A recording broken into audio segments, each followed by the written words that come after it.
அன்பின் அழைப்பை ஏற்று இவ்விழாவிற்கு வருகை தந்த அனைத்து நல்ல உள்ளங்களையும் கற்றதை கற்பிப்போம் சார்பாகவும் வல்லா நகர் பொதுமக்கள் சார்பாகவும் உங்களை அன்புடன் வருக வருக என வரவேற்கிறோம். எங்களோட மாணவர்கள் உங்க எல்லாருமே எவ்வளவு அழகா வரவேற்க முடியுமோ அவ்வளவு அழகா வரவேற்கிறோம். எல்லாரும் அப்படியே நடந்து வாங்க.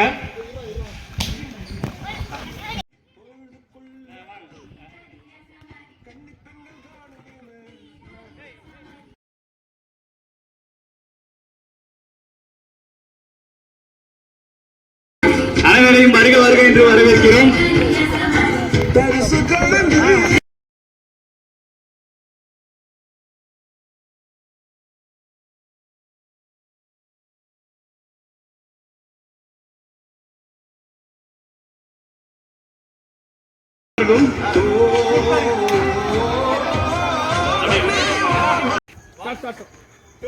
Start.